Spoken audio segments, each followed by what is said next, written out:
I was scrubbing the blood from the Duke's bedroom floor when the solicitor told me I had inherited £10,000.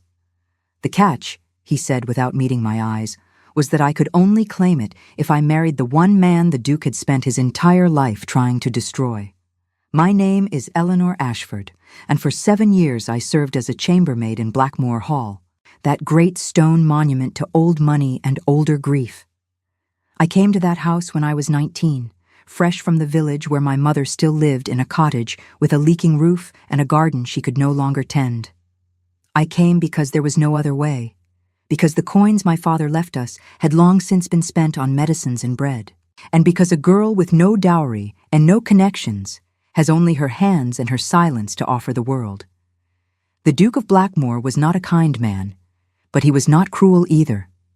He existed somewhere in the gray space between, a man hollowed out by something I did not understand, something that lived in the way he stared at the rain against the windows for hours without moving, something that made him walk the halls at night when he thought no one could hear. I heard him. I always heard him. The floorboards in that old house creaked like they were confessing sins, and I learned to read them the way a sailor reads the stars.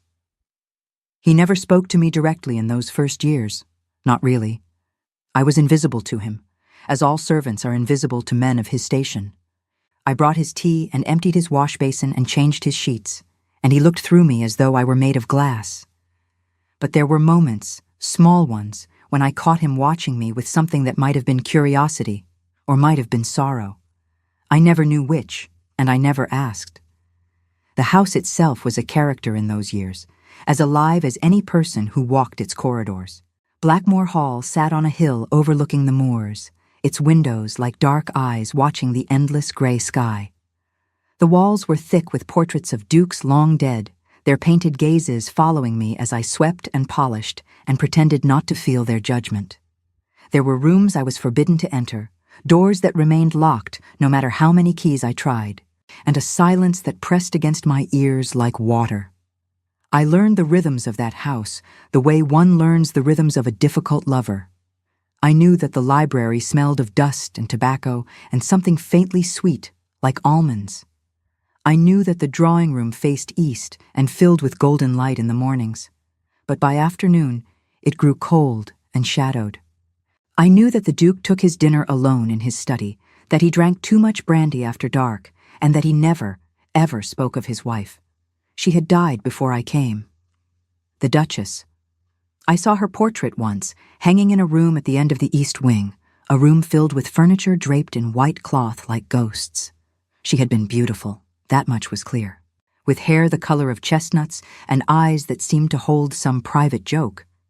But there was something else in that painted face, something I could not name. A warning, perhaps. A secret.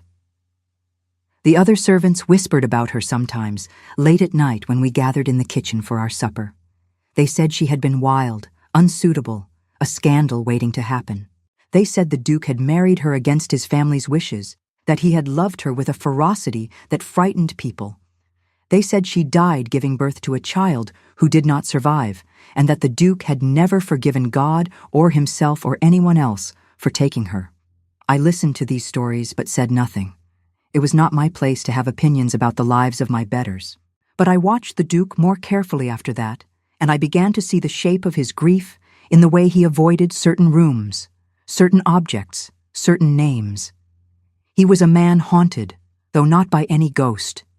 He was haunted by love, by the memory of love, and by whatever it was he had done or failed to do that still tormented him in the small hours of the night. The years passed slowly, as years do in houses built on silence. I grew from a girl into a woman, though I did not notice the change until I caught my reflection in a window one winter morning and saw that my face had grown sharper, more defined, less hopeful. I was 26 years old, and I had never been kissed, never been courted, never been anything but a servant in a house of shadows. My mother's letters came less frequently as time went on. Her handwriting grew shakier, her words fewer. She wrote of rain and of the roses she was trying to grow, of the neighbor's new baby and the price of flour. She never complained, but I could read the pain between the lines, the the slow failure of her body, the loneliness she would never admit. I sent her what money I could spare, which was never enough. It was in the autumn of my 7th year at Blackmore Hall that everything changed. The Duke had been ill for some time, though he refused to acknowledge it. He grew thinner, paler, more prone to those fits of coughing that left him breathless and shaking. The doctor came and went with grim expressions and bottles of medicine that did nothing. I brought him his tea and his brandy and his newspapers, and I watched him diminish day by day, like a candle burning down to its last inch of wick. One evening, he called me to his study. I had never been summoned there before, had never been alone with him in that book-lined room where he spent most of his waking hours. My heart hammered as I approached, though I could not have said why. Servants were called to their masters for many reasons, most of them unpleasant.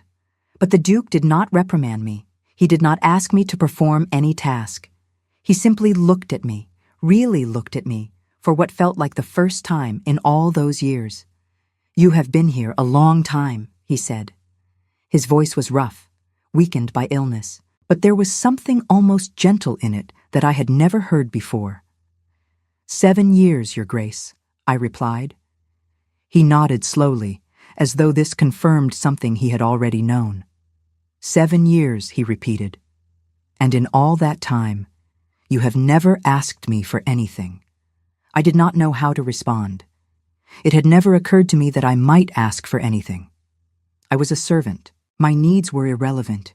He turned away from me then, toward the window where the last light of day was fading into purple and gray. "I have watched you," he said. "You think I have not, but I have. You are careful and quiet, and you keep your thoughts to yourself. You remind me of someone." He did not say who, but I knew. The portrait in the East Wing, the Duchess with her secret smile. "I am dying," he said, and the words were so matter-of-fact that for a moment I thought I had misheard him. "The doctors will not tell me how long, but I can feel it. Weeks, perhaps. A month if I am fortunate or unfortunate, depending on your perspective." "I am sorry, Your Grace," I whispered, and I meant it. Whatever he was, whatever he had done or failed to do, he was still a human being facing the end of all human things. He waved his hand dismissively. "I did not call you here for your sympathy. I called you here to tell you something, because you are the only one in this house I trust to understand." I waited, my hands folded in front of me, my breath shallow in my chest. "I have made provisions for you in my will," he said. "Substantial provisions.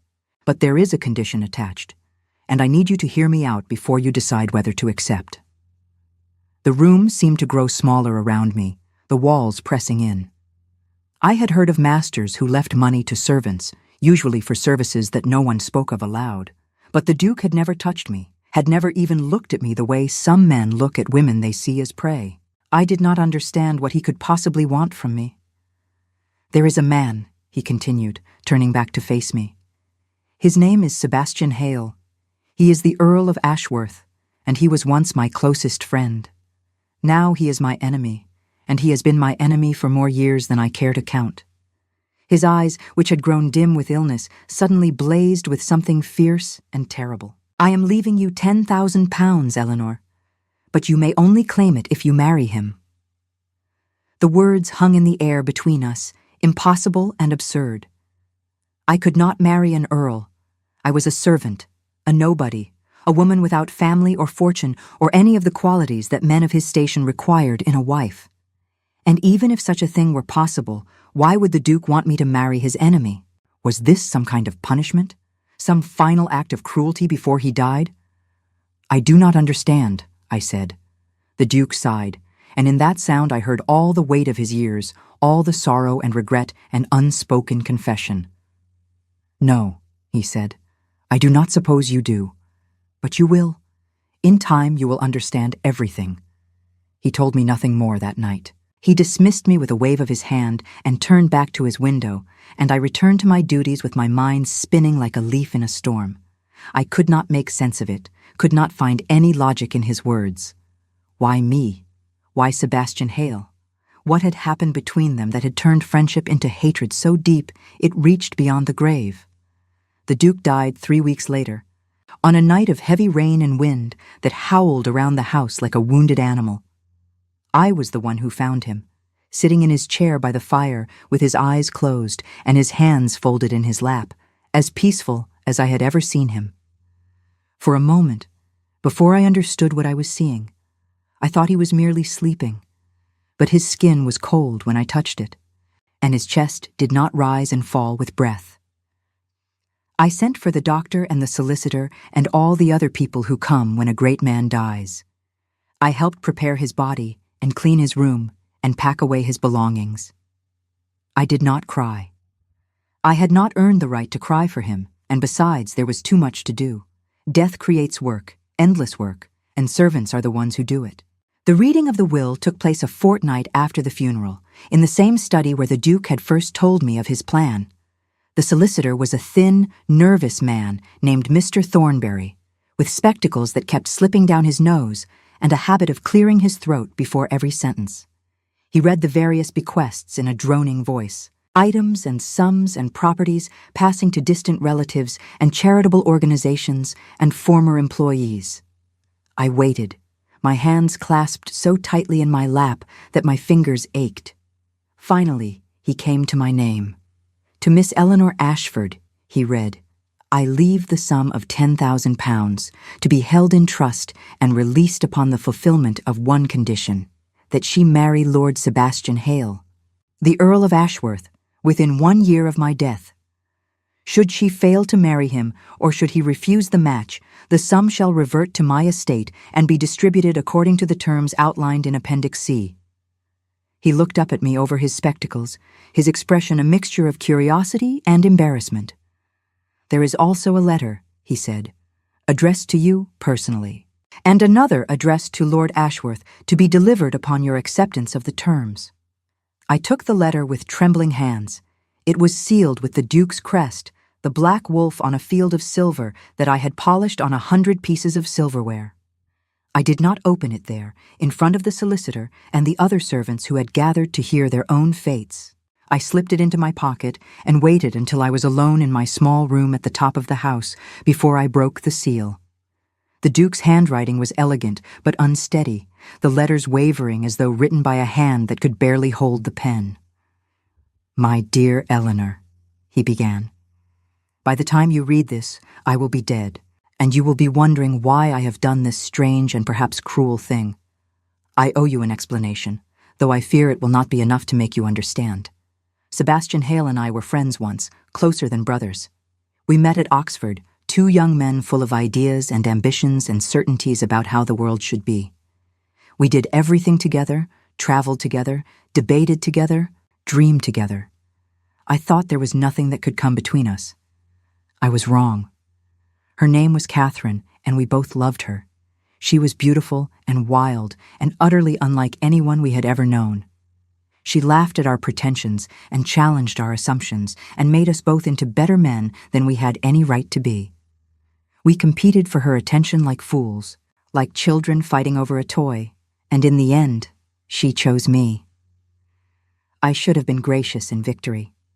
I should have understood that Sebastian's heart was broken, that he needed time and compassion, not triumph.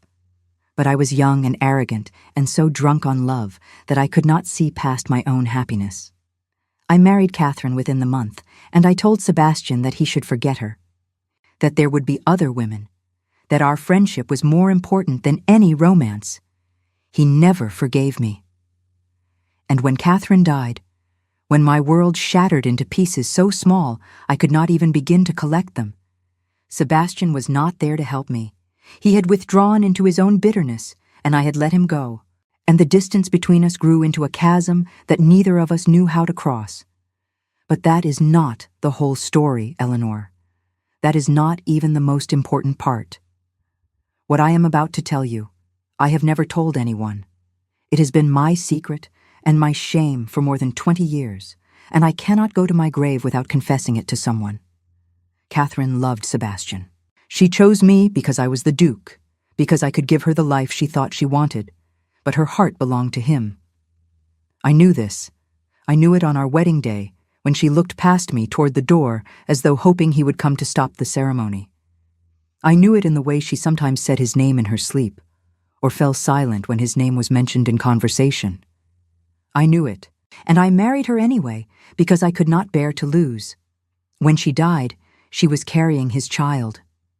I did not learn this until I found the letters she had hidden in a compartment of her jewelry box. Letters from Sebastian, full of longing and regret and plans for a future they would never have. They had been together just once in the months before her death. She had gone to him in desperation, perhaps, or in hope, or simply because she could not stay away any longer. And the child that killed her, the child that I mourned as my own, was never mine at all. I destroyed the letters. I told no one. I let the world believe that I was a grieving husband and father, when in truth I was a fool who had been deceived by the two people he loved most. And I let my hatred for Sebastian grow, because it was easier to hate him than to hate myself. But now I am dying, and I find that hatred is a heavy thing to carry into the darkness. I want to make amends, Eleanor, though I do not know if amends are possible after so much time and so much silence. Sebastian Hale is not my enemy. He is a man who loved a woman and lost her, just as I did. He is a man who has spent 20 years alone, just as I have.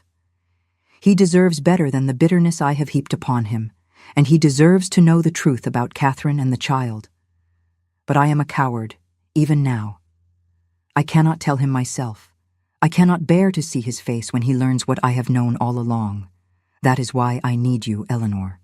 I have watched you for 7 years, and I have seen in you a goodness and a strength that I do not possess. You are honest in a world of liars, gentle in a house of grief. You remind me of Catherine, not in appearance, but in spirit, that same quality of light that some people carry within them, like a flame. Sebastian deserves to be loved by someone like you.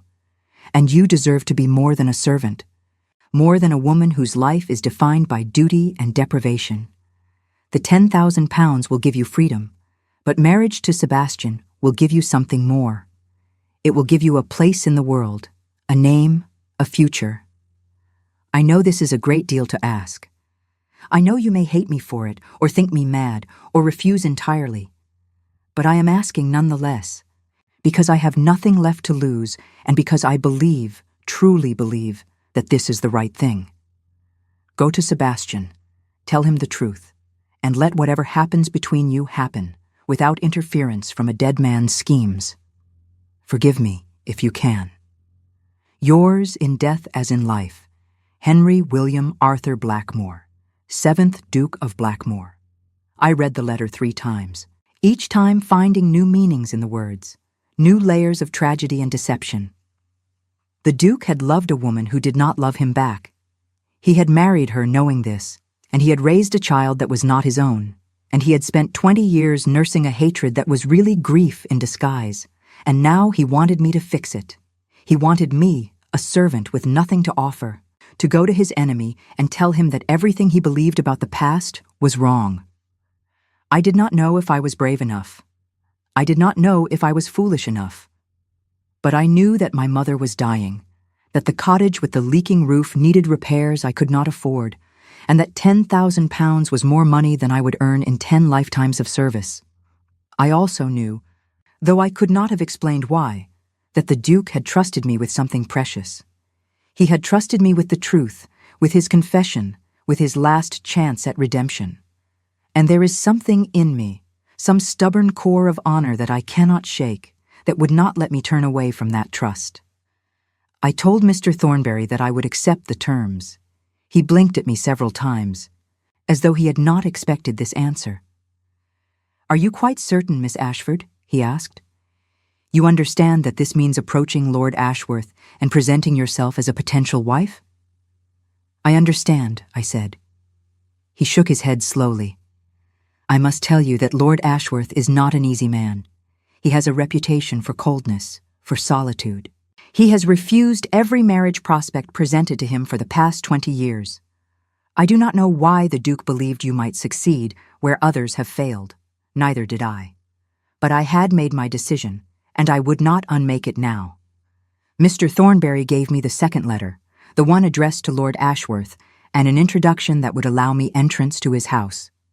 He also gave me enough money to travel and to clothe myself appropriately, for I could not present myself to an earl in the plain grey dress of a chambermaid. 3 days later, I stood at the gates of Ashworth Hall, watching the rain fall on a house that seemed even darker and more forbidding than Blackmore. It was a Gothic structure, all pointed arches and narrow windows and stone the color of old bones. The gardens were overgrown, the paths choked with weeds, and there was no light in any window that I could see. I had sent word ahead of my arrival, as Mr. Thornberry had instructed. A servant had acknowledged my letter with a brief response. Lord Ashworth would receive me at 4 o'clock in the afternoon. He did not say why he was agreeing to the meeting, and I did not ask.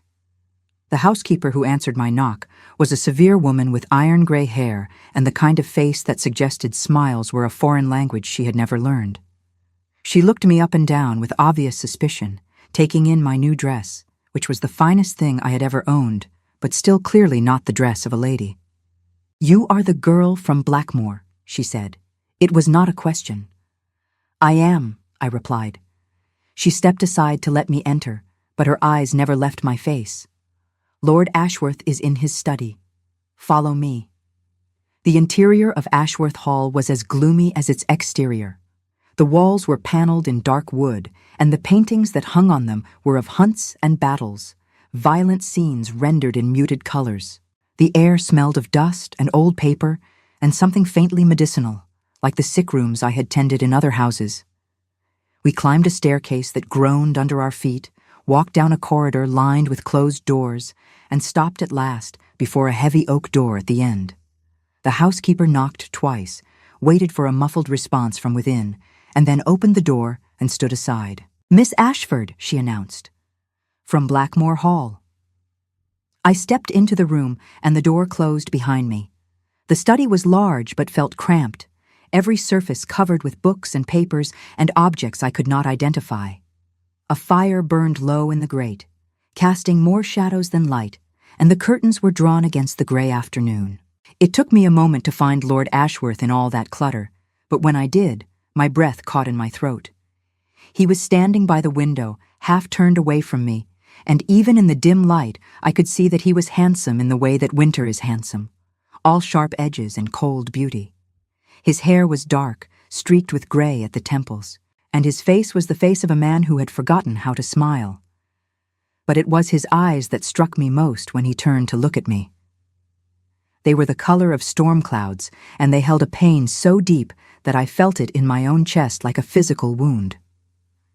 "So," he said. His voice was low, measured, controlled. "You are the Duke's messenger."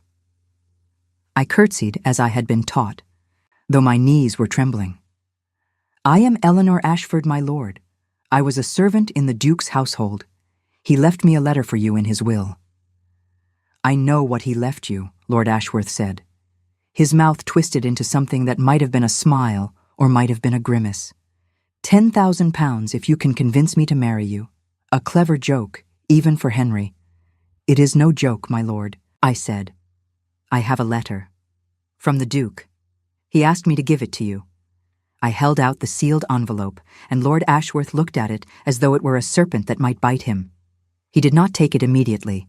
Instead, he studied my face, those storm-grey eyes moving over my features with an intensity that made me want to look away. "Why did you come?" he asked. "Do you truly believe I would marry a servant, even for £10,000? The contempt in his voice stung, but I had expected it. "I did not come for the money," I said, which was only partly true. "I came because the Duke asked me to, because he said there were things you needed to know." "Henry never told the truth in his life," Lord Ashworth said.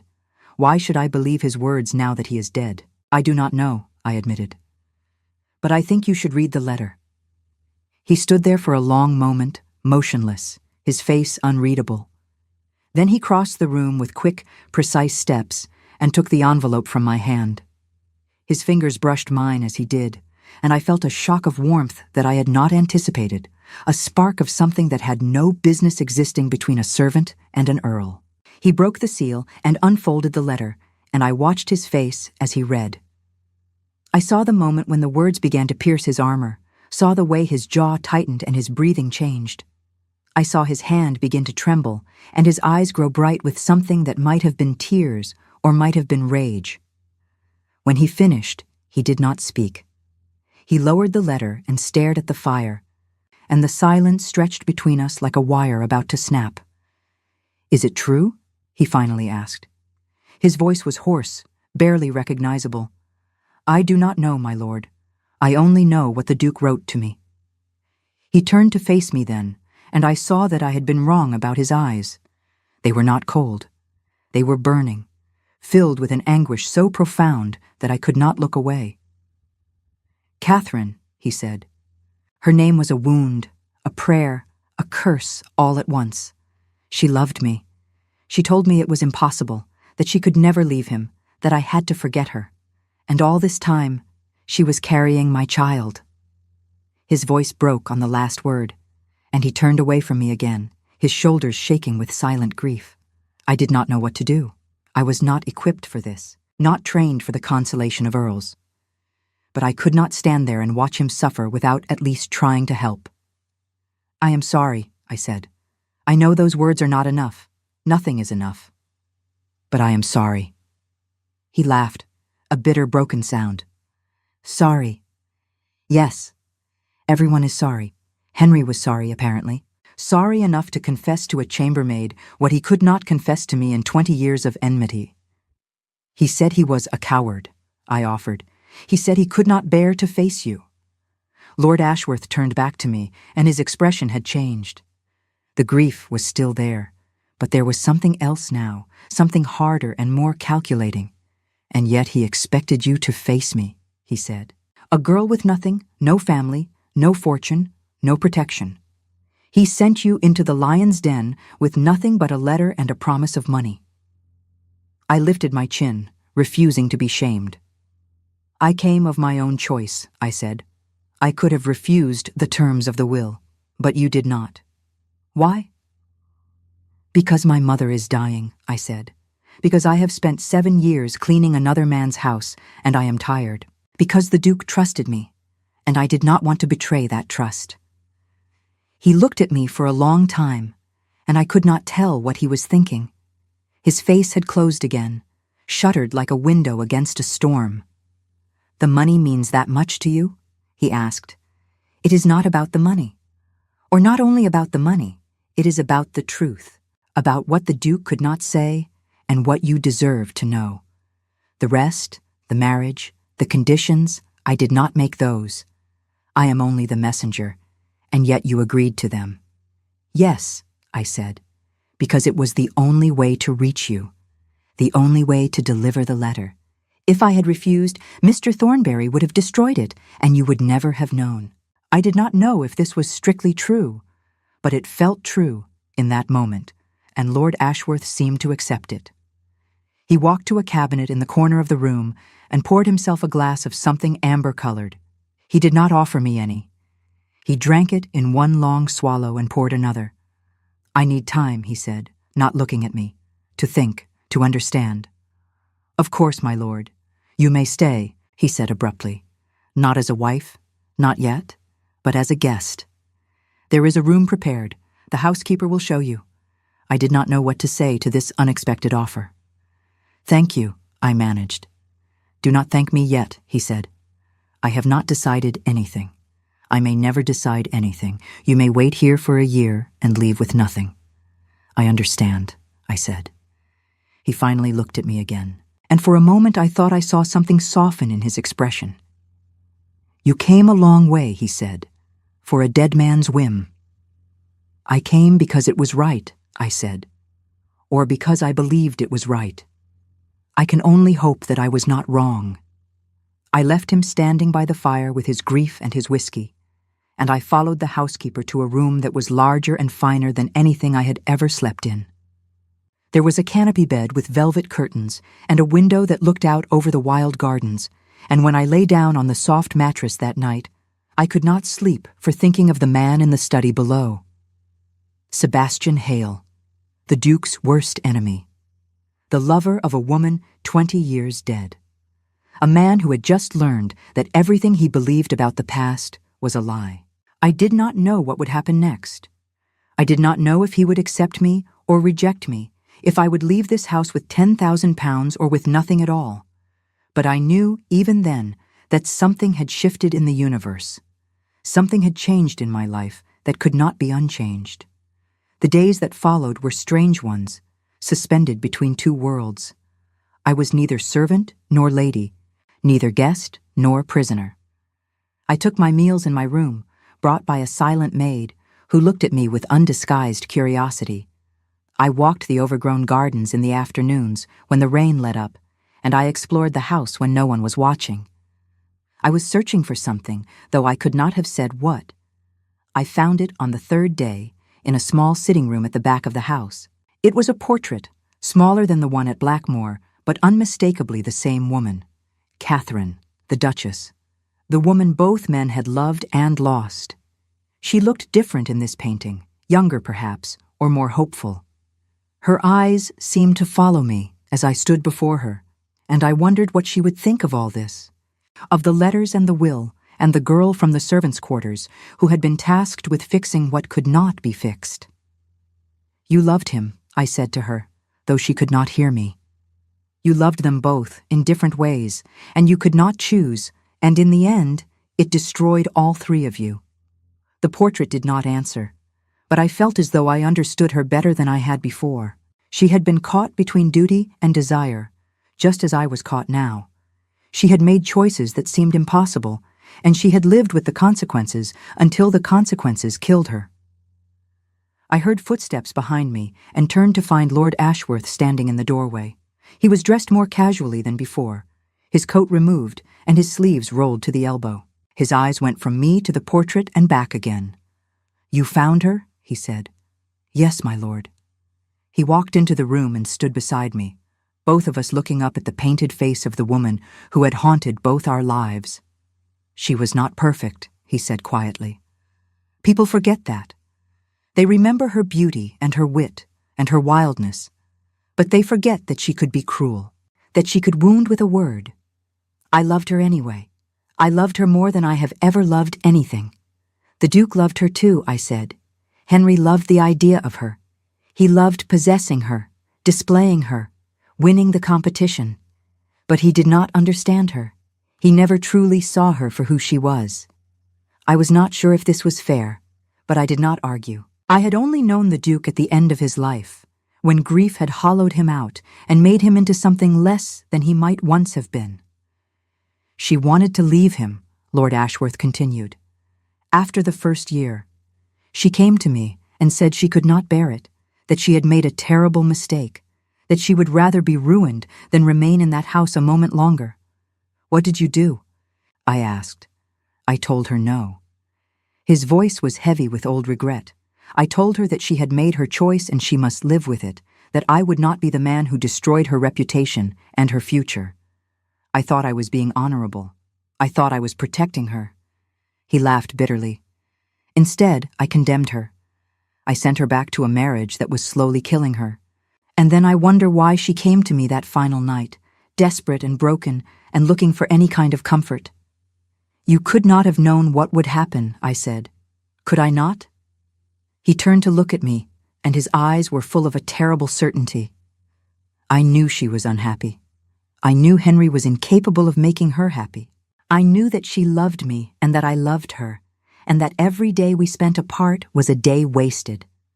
I knew all of this, and I did nothing, because I was afraid of scandal, afraid of society, afraid of being less than perfect. He paused, and when he spoke again, his voice was softer. "The Duke called me his enemy, but the truth is that I have been my own worst enemy. I let pride and propriety steal everything that mattered, and now it is too late to change any of it." I wanted to comfort him, but I did not know how. I wanted to tell him that it was not his fault, that he could not have known, that the choices we make in our youth should not define us forever. But I knew that words were not enough. Words had never been enough for the kind of pain he carried. Instead, I did something that surprised us both. I reached out and took his hand. He froze, staring down at our joined fingers as though he had never seen such a thing before. And perhaps he had not in many years. He had locked himself away in this dark house and refused all human contact. And now, here was a stranger, a servant, a nobody, daring to touch him as though she had the right. "Miss Ashford," he said, and there was a warning in his voice. "Eleanor," I corrected him. "My name is Eleanor." "Eleanor." He said my name slowly, tasting it. "Why are you doing this? Why are you still here?" "Because I believe there is something worth saving in you," I said. "Because the Duke believed it too, in his way. Because I have spent my whole life being invisible. And for the first time, someone sees me, even if it is only because a dead man wrote it into his will." He did not pull his hand away. Instead, he tightened his fingers around mine, and when he looked at me, there was something new in his eyes. Not warmth, not yet, but the possibility of warmth. The ghost of something that might one day become real. "You are extraordinary," he said. "Do you know that?" "I am a servant," I replied. "You are a woman who walked into a lion's den with nothing but a letter and the courage to deliver it. That is not nothing. That is everything." He raised my hand to his lips and kissed it, a gesture so old-fashioned and so tender that I felt tears prick at the corners of my eyes. It was not a kiss of passion. It was a kiss of acknowledgement, of respect, of the first fragile tendrils of something neither of us had expected. "I will not marry you," he said. "Not yet. Not because of a dead man's will or 10,000 pounds. "I understand," I whispered, "but I will court you, properly, as you deserve. And if at the end of it we find that we suit each other, then we will discuss marriage again, on our own terms." It was more than I had dared to hope for. It was more than I had any right to expect. I nodded, not trusting my voice, and he smiled at me for the first time since I had arrived. It transformed his face, that smile, made him younger and lighter and almost beautiful. "Come," he said. "Let me show you the gardens. They are overgrown and wild, but there is beauty in them still, like so much else in this house." We walked together through the tangled paths, and he told me about the roses that Catherine had planted, and the fountain that had not worked in years, and the bench where he used to sit and read when he was young, and the world seemed full of possibility.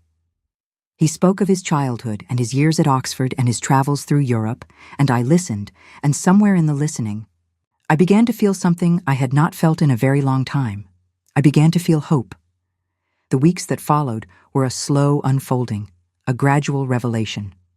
Sebastian, as I came to think of him in the privacy of my own mind, was not an easy man. He was prone to dark moods and sudden silences, to fits of temper that flared and faded like summer storms. He had built walls around his heart so high and so thick that sometimes I wondered if anyone could ever breach them. But there were moments, too, when the walls came down. Moments when he laughed at something I said, a real laugh that seemed to surprise him as much as it surprised me. Moments when he found me reading in the library and sat down beside me and asked what I thought of the book. Moments when he touched my hand or my cheek or the small of my back with a tenderness that took my breath away. He told me about his life, piece by piece, like a puzzle slowly coming together. His father had been harsh and demanding, a man who believed that emotion was weakness and that love was a luxury the aristocracy could not afford. His mother had died when he was young, and he had been raised by servants and tutors and the cold expectations of his class. When I met Henry, he said one evening, I thought I had finally found someone who understood me.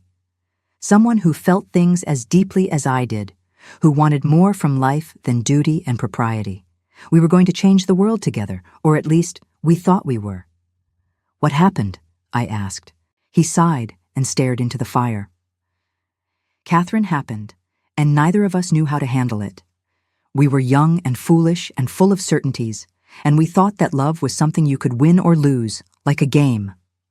We did not understand that it is a force beyond winning or losing. It simply is, and you either surrender to it or you fight against it until it destroys you. I thought about the Duke, alone in his great house, tormented by the knowledge of his wife's betrayal. I thought about Sebastian, locked away in this dark mansion, nursing a grief that had never healed. And I thought about Catherine, caught between them, loved by both and ultimately destroyed by that love. "Do you still love her?" I asked, though I was afraid of the answer. Sebastian was quiet for a long time. Then he said, "I will always love her. She was the first person who made me feel alive. But the love has changed. It has become something quieter, something that lives in the past rather than the present." He looked at me, and his eyes were soft. "I am learning," he said, "that it is possible to love more than once, that the heart is not a finite resource, to be used up and discarded, that there is room, if we allow it, for new beginnings." My own heart was beating so fast, I was certain he must be able to hear it. I wanted to tell him that I was falling in love with him, that I had been falling since the moment he kissed my hand in front of Catherine's portrait. But I could not find the words, could not risk the vulnerability, could not bear the thought of his rejection. Instead, I simply said, "I am glad." And he smiled, that rare and precious smile, and took my hand in his. Winter came early that year, turning the gardens into a wonderland of frost and snow. The house felt different in the cold months, cozier somehow, as though the darkness outside made the fires inside burn brighter. Sebastian and I spent our evenings together in the library, reading and talking, and sometimes simply sitting in companionable silence. I wrote to my mother, telling her that I was well and that I had found employment as a companion to a nobleman. I did not tell her about the will or the money or the strange half-courtship that Sebastian and I had fallen into. I did not know how to explain it, and besides, I was not sure it would last. But the letters I received in return grew more troubling with each passing week. My mother's handwriting was shakier than ever, her words confused and sometimes incoherent.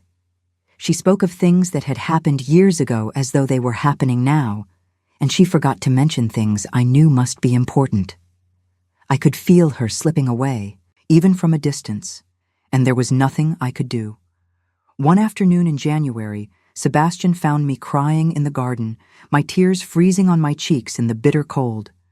I had tried to hide my grief, but he had come looking for me, and there was no point in pretending.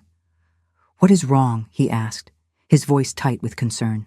"My mother," I managed. "She is dying, and I am here, and she is there, and I cannot help her." He pulled me into his arms without hesitation, holding me against the warmth of his chest while I sobbed into his coat. It was the first time he had held me like that, as though I were something precious, something worth protecting. "Then you must go to her," he said. "But the will," I protested. "The year is not yet up. If I leave now, I might not be able to return in time." "Damn the will," he said fiercely. "Your mother needs you. Go to her."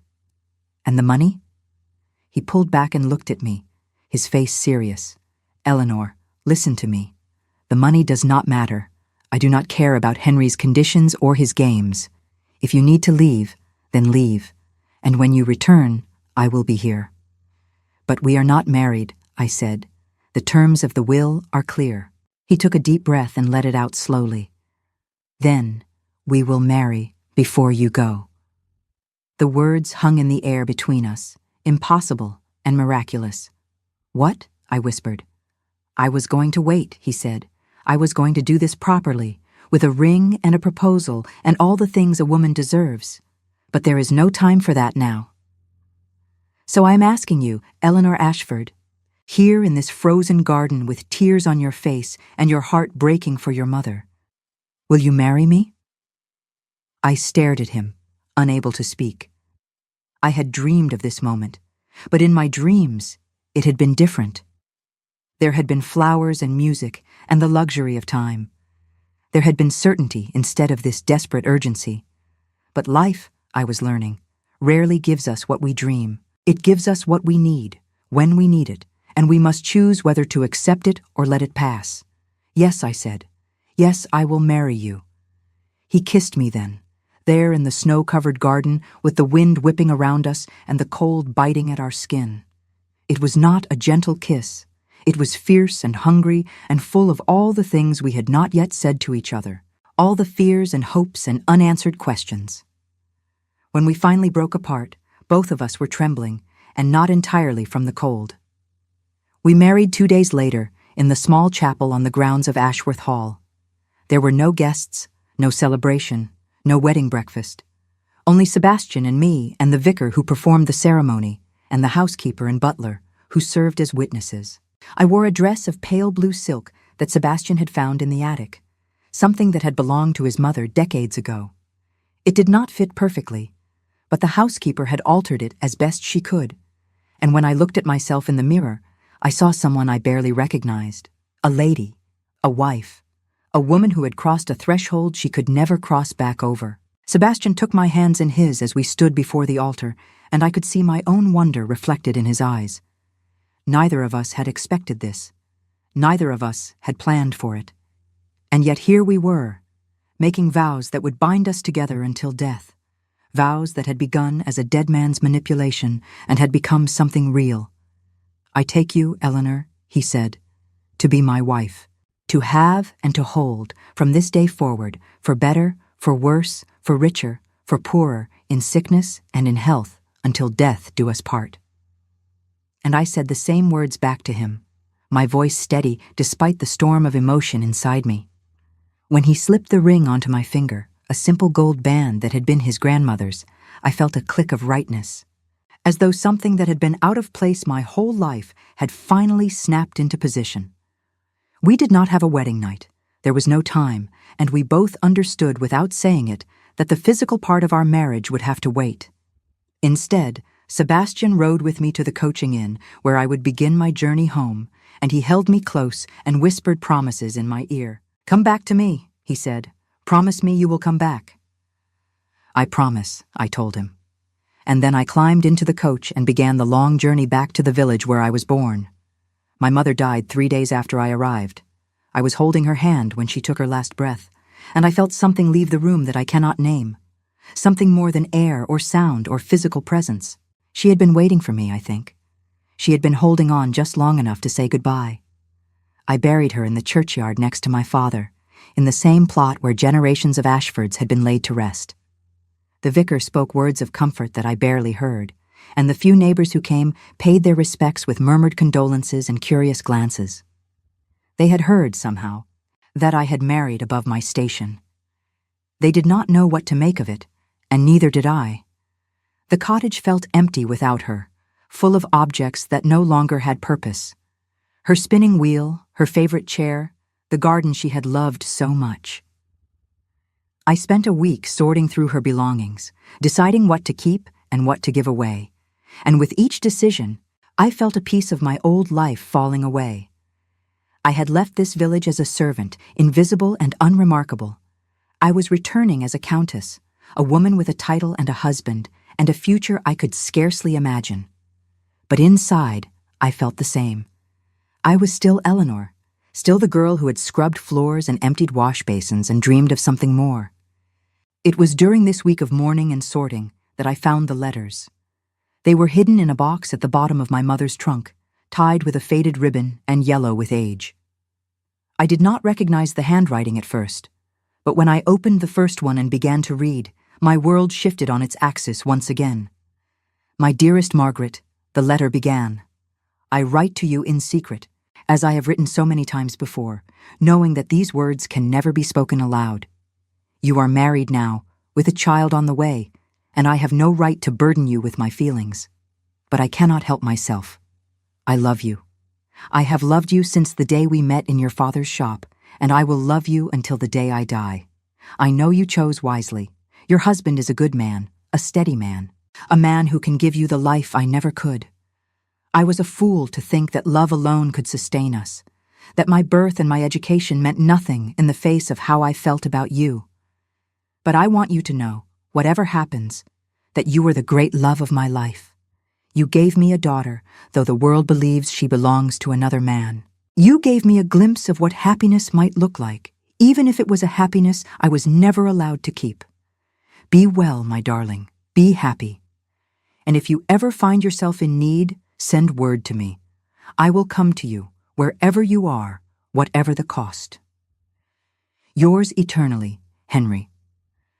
I read the letter again, and then again, my hands shaking so badly that the paper rattled like leaves in a storm. Henry, the Duke of Blackmore. He had loved my mother. He had been her lover before she married. And I was his daughter. I was not Eleanor Ashford, the servant's child. I was the illegitimate daughter of a duke. The room spun around me, and I had to grip the edge of the trunk to keep from falling. Everything I had believed about myself, about my life, about the world, was suddenly suspect. My father, the man who had raised me, the man I had mourned, had he known? Had he married my mother knowing she carried another man's child? Had he loved me anyway? Or had there always been a distance between us that I had been too young to understand? And the Duke who had watched me for 7 years without speaking, the Duke who had left me £10,000 and a condition that made no sense. He had known. He had always known.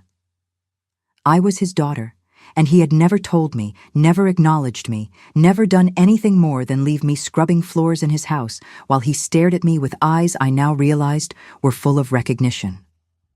I wanted to scream. I wanted to throw the letters into the fire and pretend I had never found them.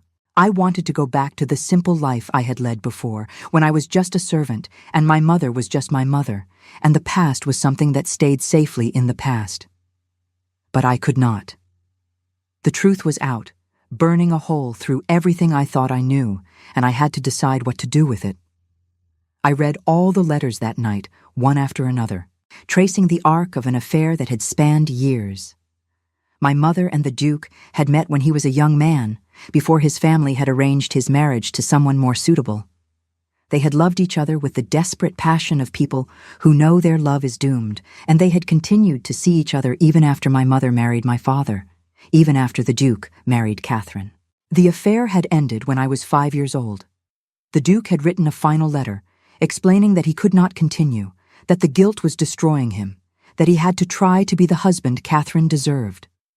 My mother had accepted his decision, and they had not spoken or written again. But he had never forgotten. He had never stopped watching.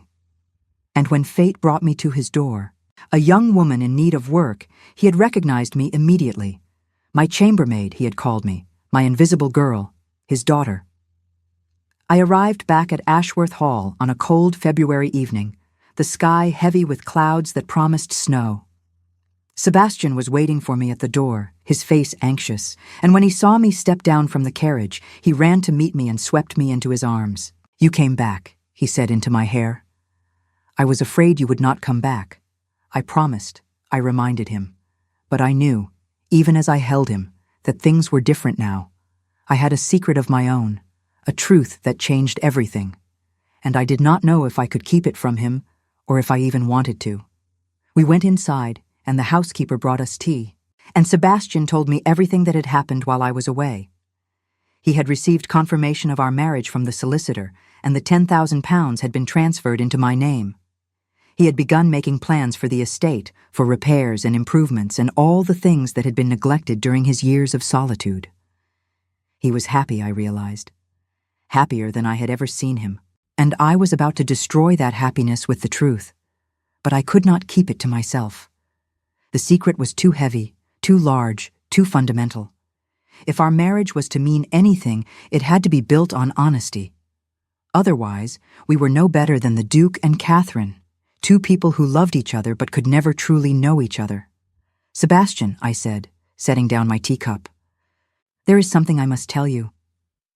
He looked at me, his smile fading as he read the seriousness in my face.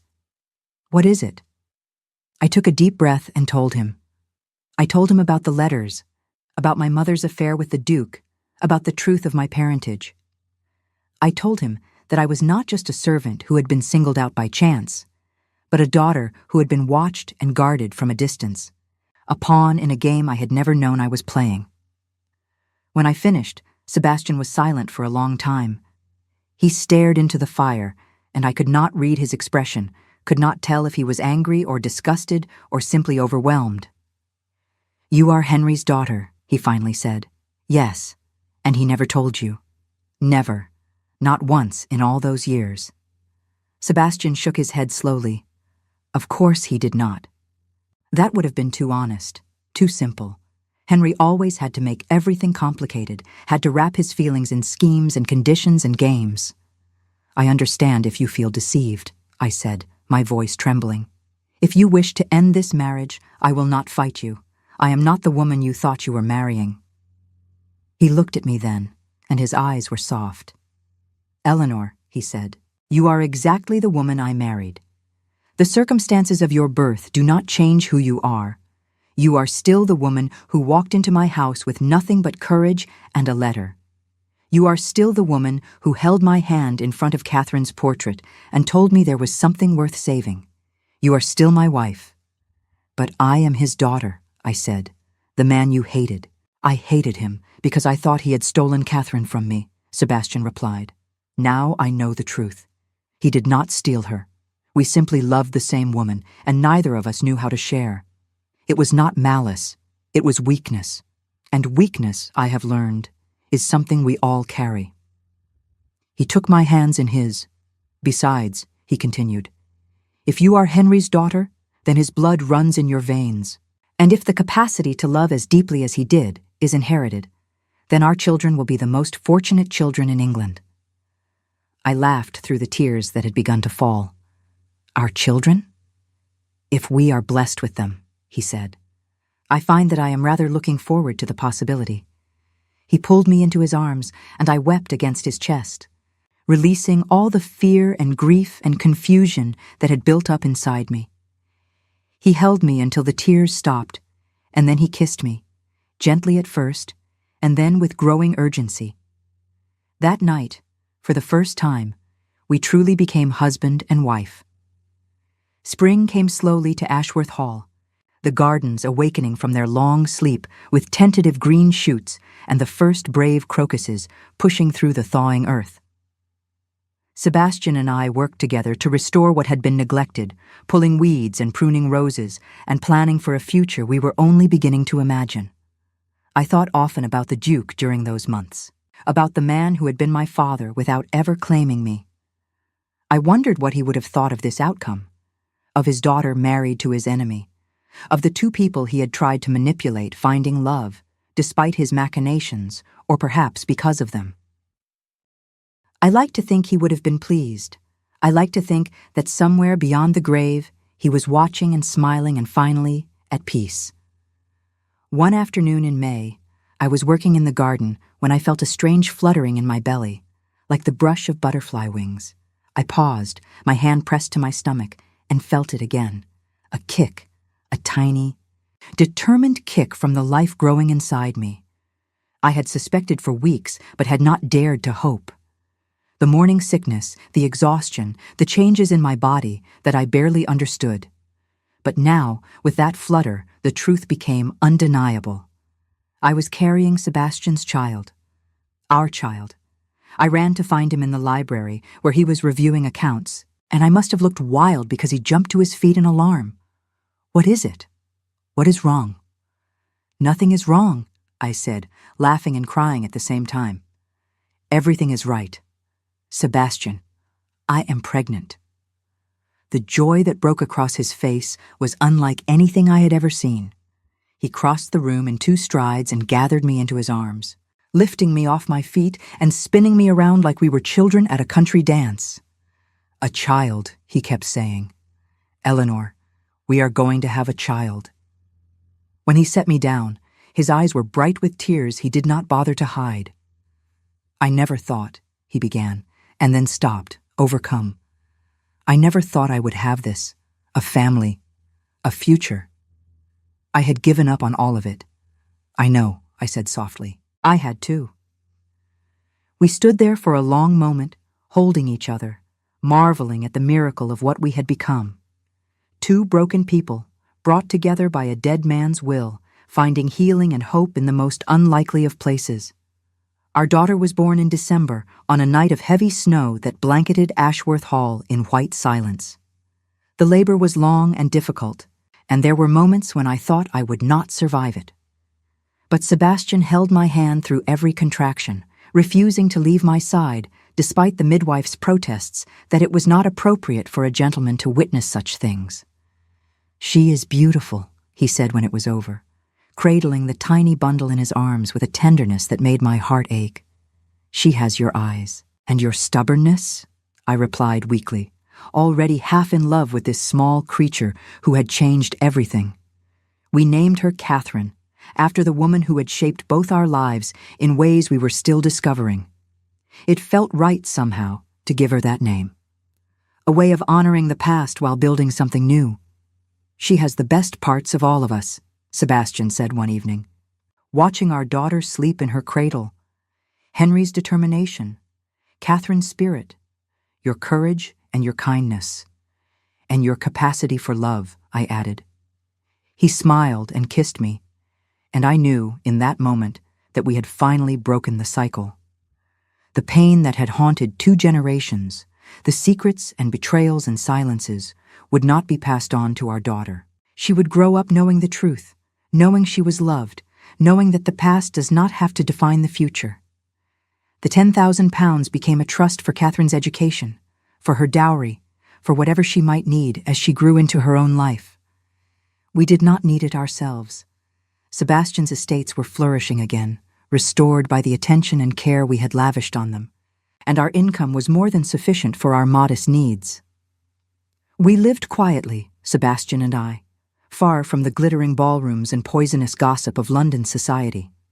We had each other, and we had Catherine, and we had the gardens that Catherine had planted and Sebastian had let grow wild, and we had brought back to life together. Sometimes, on summer evenings, we would sit on the bench by the broken fountain and watch the sunset paint the sky in shades of gold and rose. Sebastian would tell me stories of his youth, of Oxford and his travels, and the man he had been before grief hardened him. I would tell him about my mother, about the village where I grew up, about the dreams I had cherished and almost given up on. We rarely spoke of the Duke, but he was always there, a presence hovering at the edges of our happiness.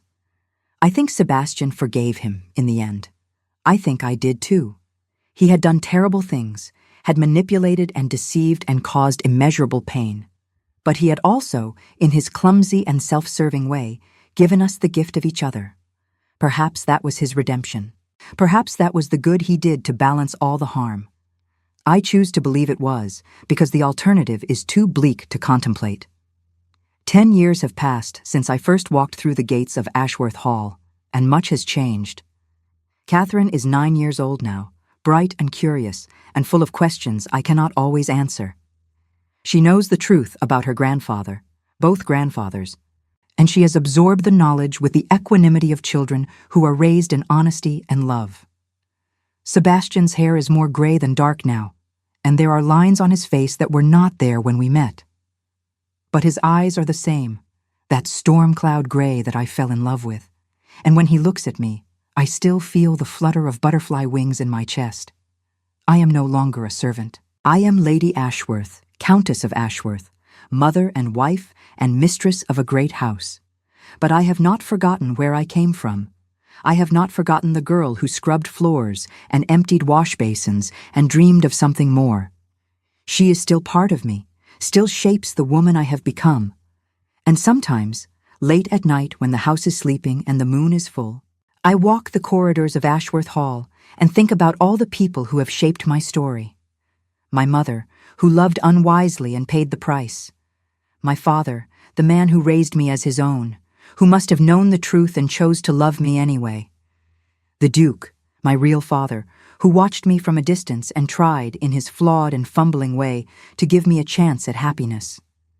Catherine, the woman I never knew, whose portrait still hangs in the sitting room, her eyes seeming to follow me with something like approval.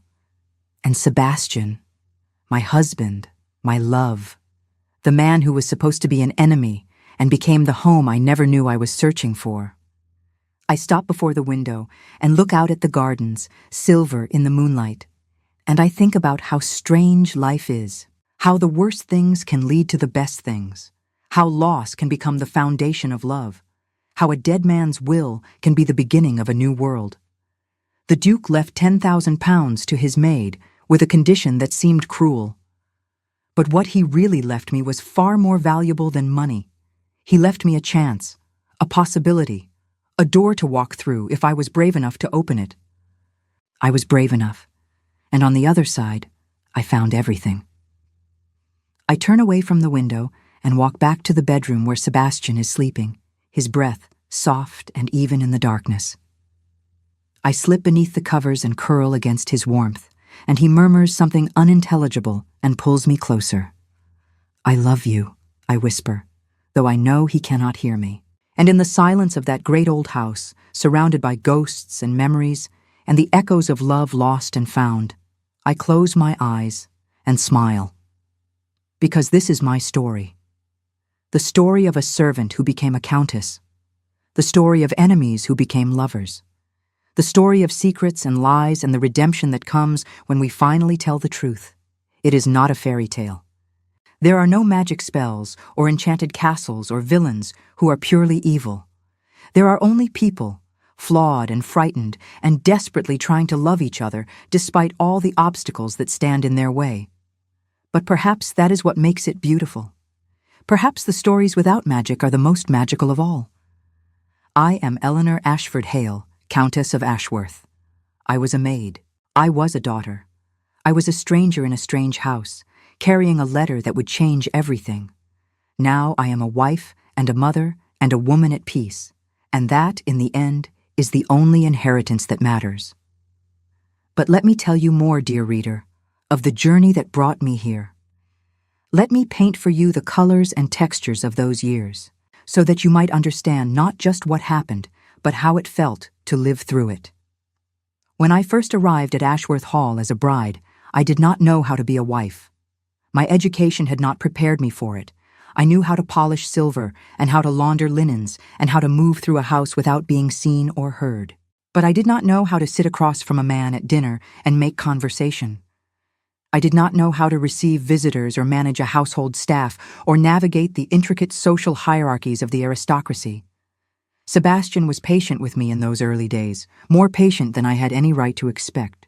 He taught me which fork to use at which course and how to address a letter properly and what topics were appropriate for polite conversation and which were forbidden.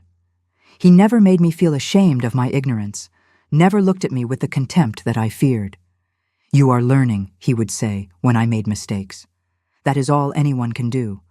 But it was the housekeeper, Mrs. Blackwood, who truly educated me in the ways of my new world. She was a stern woman, as I have said, but beneath her severity was a fierce loyalty to the house and everyone in it. Once she decided that I was worthy of her approval, which took several months and no small amount of silent observation, she became my most valuable ally. "You must understand, my lady," she told me one afternoon, "that the servants will take their cues from you. If you are uncertain, they will be uncertain. If you are confident, even when you do not feel confident, they will follow your lead." "But I am not a lady," I protested. "I am one of them. I was one of them until a few months ago." Mrs. Blackwood regarded me with those sharp eyes that missed nothing. "You were a servant," she said. "Now you are a countess. The past is the past. What matters is how you conduct yourself in the present." It was good advice, though difficult to follow. There were days when I felt like an imposter, wearing borrowed clothes in someone else's house, playing a role I had never auditioned for. There were nights when I lay awake beside Sebastian and wondered if he regretted his hasty proposal, if he wished he had married someone more suitable, someone who knew the rules without being taught. But then he would reach for me in his sleep, pull me close against his warmth, and I would remember that this was real, that I belonged here, not because of my birth or my training, but because he had chosen me.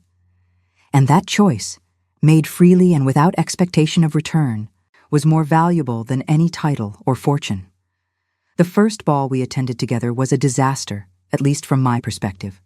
It was held at the home of Lord and Lady Pemberton, neighbors who had extended an invitation as a courtesy to the newly married Earl and his mysterious bride.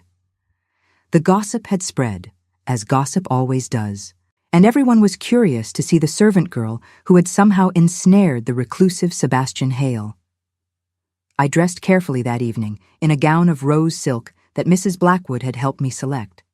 My hair was styled in the latest fashion, and I wore a simple strand of pearls that had belonged to Sebastian's mother. When I looked in the mirror, I saw a stranger, a woman who might pass for a lady if no one looked too closely. Sebastian met me at the bottom of the stairs, and the admiration in his eyes gave me courage. "You are beautiful," he said, taking my hand and pressing it to his lips. "They will adore you." They did not adore me. They stared at me with barely concealed curiosity, whispered behind their fans, and asked pointed questions designed to expose my origins. "Where did you say your family was from? What was your education? How did you meet Lord Ashworth?" I answered as best I could, carefully skirting the truth without quite lying. "My family is from Hertfordshire. I was privately educated. Lord Ashworth and I met through mutual acquaintances after the death of the Duke of Blackmore. But they knew. They all knew, or at least suspected. There were no secrets in society, only degrees of acknowledgement, and the acknowledgement I received that evening was cold at best. It was Lady Pemberton herself who delivered the final blow. She approached me during a lull in the dancing, her smile as sharp as a blade. "My dear Lady Ashworth," she said, her voice carrying across the room, "I must compliment you on your gloves. They are positively exquisite. Tell me, did you purchase them, or were they a gift from your former employer?" The silence that followed was deafening. Everyone was watching, waiting to see how I would respond. I could feel the heat rising to my cheeks, the humiliation burning in my throat like bile. But before I could speak, Sebastian was at my side. His hand closed around mine, warm and steady and reassuring. "My wife's gloves," he said, his voice cutting through the silence like a knife, were a gift from me. As are all of her possessions, just as all of mine are hers. That is what marriage means, Lady Pemberton. Perhaps you have forgotten, after so many years of unhappiness. The gasp that rippled through the crowd was audible. Lady Pemberton's face went white, then red, then a mottled purple that suggested she was on the verge of apoplexy. It was well known that her marriage to Lord Pemberton was a miserable one, a fact that polite society pretended not to notice. Sebastian did not wait for her response. He guided me away from her, toward the door, his hand never leaving mine. "Come," he said. "I believe we have had enough entertainment for one evening." We left the ball early, and the scandal of our departure would fuel the gossip mills for weeks. But I did not care. Sitting beside Sebastian in the carriage as it rumbled through the dark streets, I felt something shift inside me.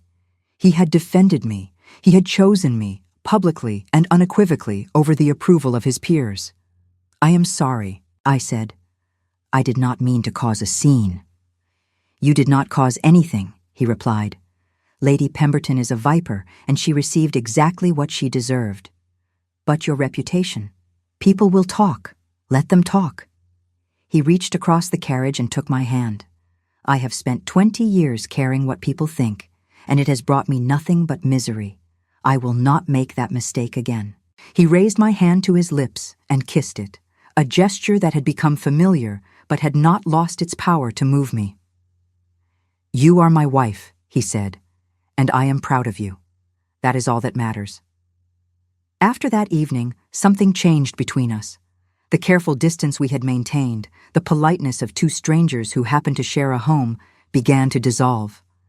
We started talking, really talking, about things that mattered, our fears, our hopes, the dreams we had abandoned, and the ones we were only beginning to discover. Sebastian told me about his years of solitude, about the darkness that had consumed him after Catherine's death. He told me about the nights he had spent drinking alone in his study, wishing for oblivion. He told me about the moment he had decided to simply stop, to lock himself away from the world and wait for death to find him. "I was not living," he said. "I was merely existing. And the worst part was that I did not even realize how much I had given up. It had become so normal, the emptiness, that I forgot there was any other way to be." "What changed?" I asked. "You," he said simply. You arrived with your letter and your determination and your complete lack of awe for my title or my wealth. You looked at me like I was a person, not a position. And for the first time in 20 years, I wanted to be worthy of that look. I told him about my own darkness, about the years of invisibility and the slow erosion of hope. I told him about the nights I had cried myself to sleep in my tiny attic room, wondering if this was all my life would ever be. I told him about the shame I had felt, the constant awareness of my inferior station, the way I had learned to make myself small so that no one would notice me. And I told him about the Duke, about the strange way he had watched me, about the sense I had always had that there was something he wanted to say but could not find the words for. "Do you think he loved me?" I asked one night as we lay tangled together in the darkness. "In his way?" Sebastian was quiet for a moment. "I think he did," he finally said. "I think he loved you as much as he was capable of loving anyone. But love is not something Henry ever understood. He thought it was about possession, about winning. He never learned that it is about letting go. I thought about this often in the months that followed. The Duke had possessed my mother in his way. He had possessed Catherine. He had possessed me, through the terms of his will, even after death. But in the end, all his possessions had slipped through his fingers like sand. Perhaps that was the lesson he was trying to teach me. Perhaps the condition of the will, the requirement that I marry his enemy, was his way of showing me what he had never learned himself, that love cannot be forced or bought or manipulated, that it must be given freely or not at all. Or perhaps I am giving him too much credit. Perhaps he was simply a dying man playing one last game, and any meaning I find in his actions is merely the meaning I have imposed. Either way, the outcome is the same. I am here, in this house, with this man, and I am happy. Whatever the Duke's intentions, I choose to be grateful for them. The seasons turned as seasons do, and with each turning, I became more settled in my new life.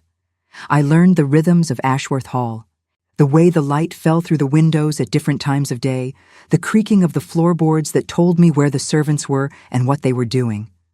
I learned the names of the tenants on our lands and the histories of their families and the particular troubles that kept them awake at night.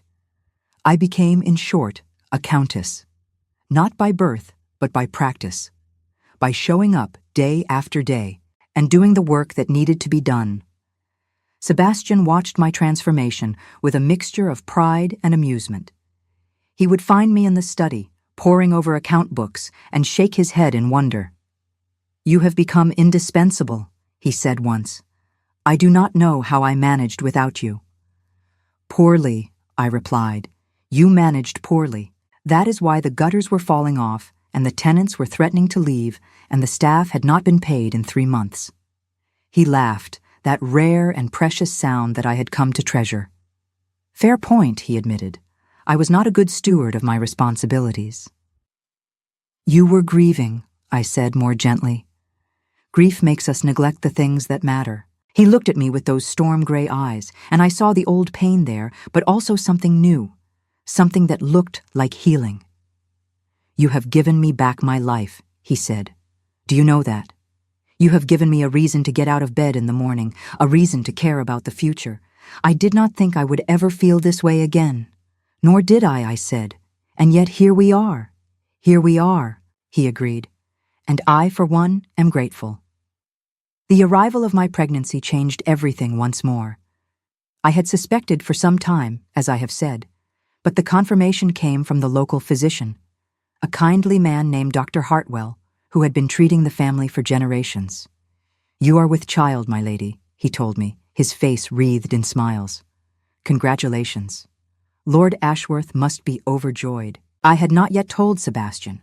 I had wanted to be certain before I raised his hopes.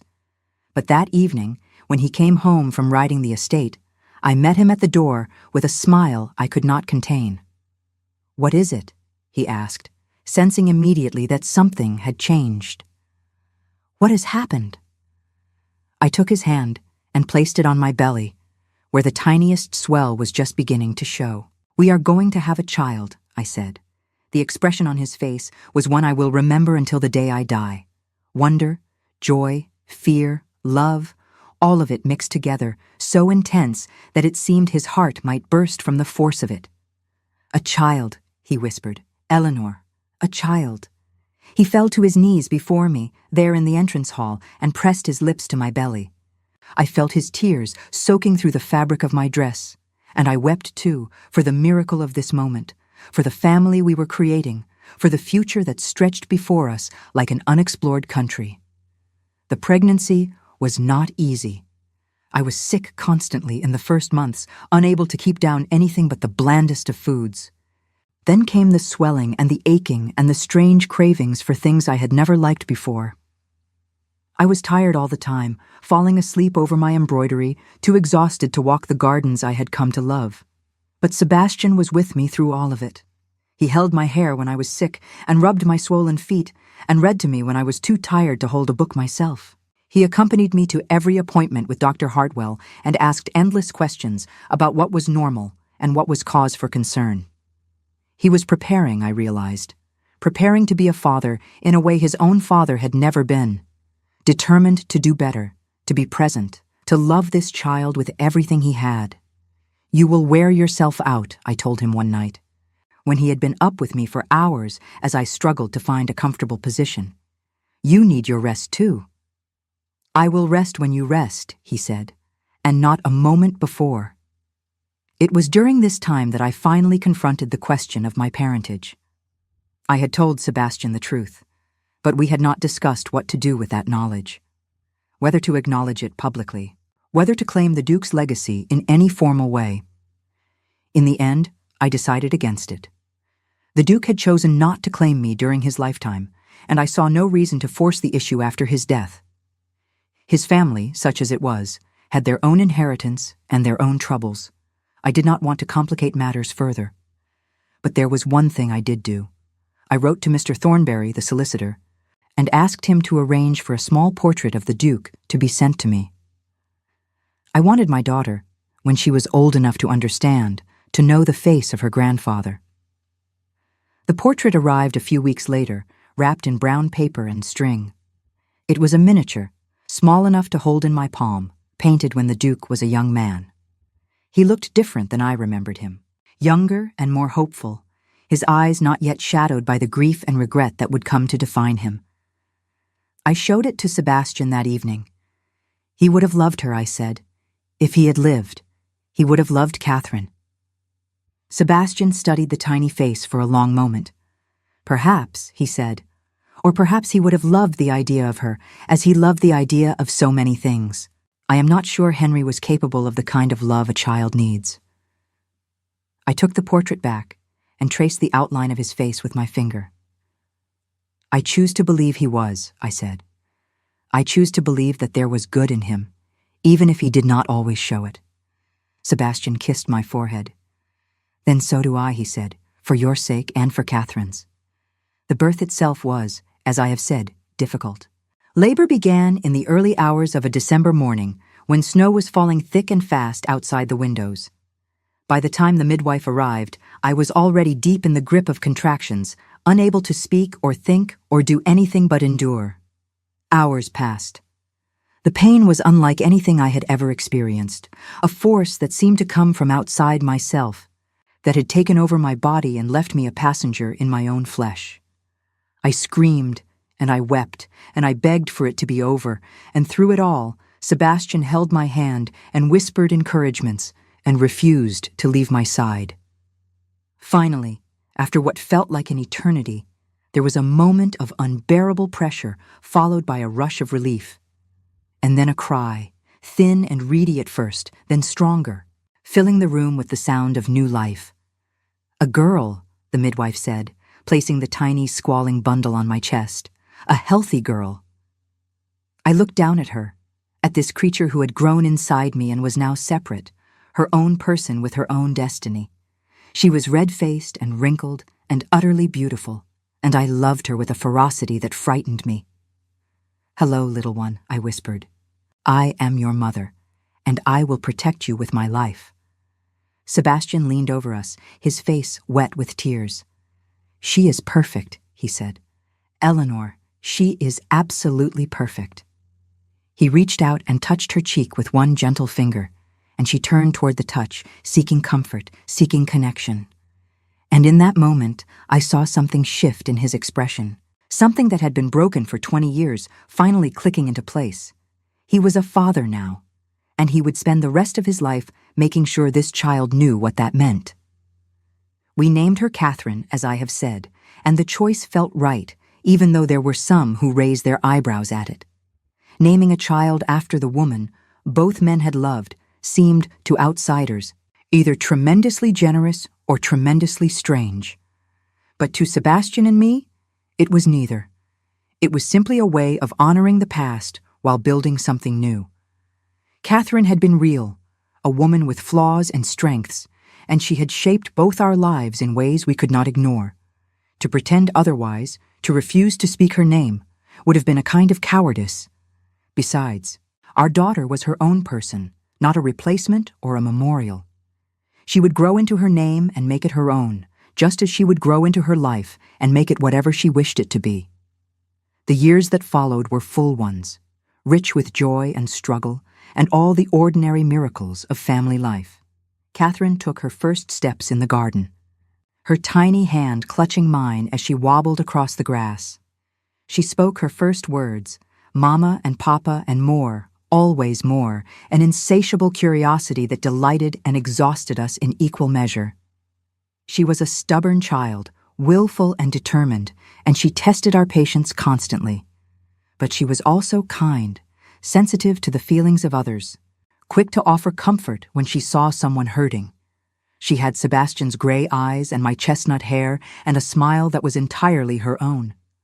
Watching her grow was like watching a flower unfold, petal by petal, each day revealing some new aspect of her character.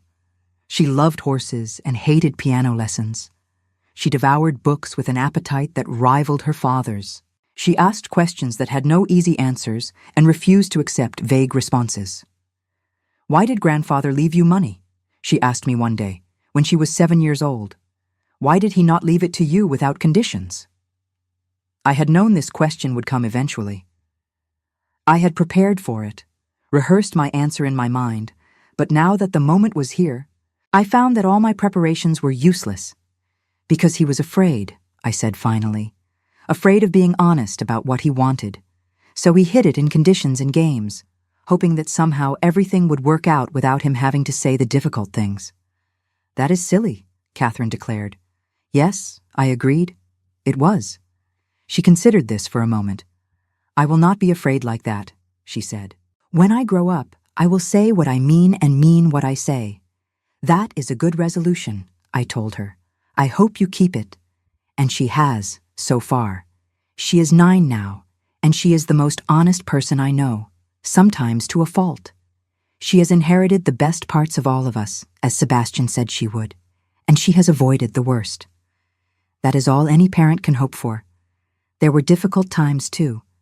Of course. No life is without them. There was the year when the crops failed, and we had to dip into our reserves to support the tenants. There was the winter when Catherine fell ill with a fever that lasted for weeks, and Sebastian and I took turns, sitting by her bedside, praying to a God we were not sure we believed in. There were the times when Sebastian's old darkness returned, when he would withdraw into himself for days at a time, unreachable and silent. There were the times when I doubted myself, wondered if I was truly fit to be a countess and a mother, and all the other things I had become. But we weathered these storms together, as we had weathered all the others. We learned to lean on each other, to ask for help when we needed it, to be honest about our struggles even when honesty was painful. And slowly, over the years, the storms became less frequent. The darkness lifted, the doubts faded. We grew into our lives, and our lives grew with us. Now, as I write this, I'm sitting in the garden that Catherine planted, watching my daughter chase butterflies across the lawn. Sebastian is beside me, his hand clasped in mine, his gray hair silver in the sunlight. We are older than we were, and wiser, and infinitely more grateful. I think about the Duke often, even now. I think about the choice he made, the condition he attached to my inheritance. I wonder if he knew, when he wrote it, what would come of it, if he had any inkling of the happiness he was setting in motion. I like to think he did. I like to think that somewhere, in the depths of his lonely heart, he understood that love cannot be controlled or predicted, that the only thing we can do is create the conditions for it to grow, and then step back and let it flourish. He created those conditions for me, for Sebastian, for the family we have become. And whether he did it out of love or manipulation or some complicated mixture of the two, the result is the same. We are here, we are happy, we are whole. That is his legacy. Not the money or the title or the great house on the moors. This, the laughter of a child in a garden, the warmth of a hand in mine, the quiet certainty that I am loved and that I love in return. I was a maid once. I was invisible and forgotten and destined for a life of service.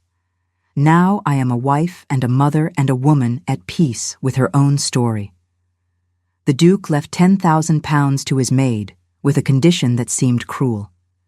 But what he really left me was this moment, this life, this extraordinary, ordinary miracle of a future I never dared to imagine. And for that, despite everything, I am grateful. The sun is setting now, painting the sky in shades of gold and rose. Catherine has caught her butterfly and is bringing it to show us, her face alight with wonder. Sebastian squeezes my hand and rises to meet her, and I watch them together, father and daughter, and my heart is full to bursting. This is the ending of my story, not the ending of my life, which continues to unfold day by day, full of surprises and challenges and joys I cannot yet imagine. But the ending of the story that began with a letter and a will and a journey to a house I had never seen. I have found what I was looking for, though I did not know I was looking for anything at all. I have found home, and home, I have learned, is not a place. It is not a house or an estate or a position in society. It is the people we love and the people who love us, the connections we build, and the memories we share. Home is Sebastian, reading by the fire in the evening, his glasses perched on his nose. Home is Catherine, telling stories to her dolls and voices she has invented. Home is Mrs. Blackwood, bringing me tea when I forget to ask for it.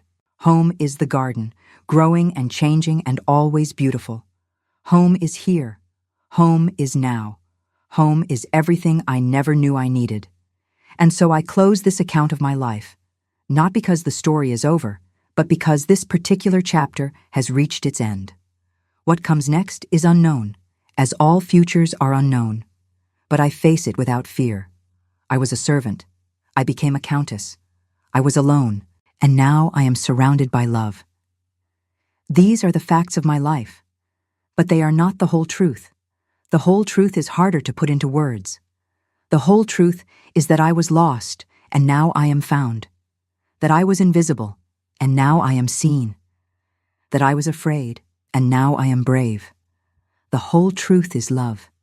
That is all it ever was. That is all it ever will be. And that, in the end, is the only story worth telling.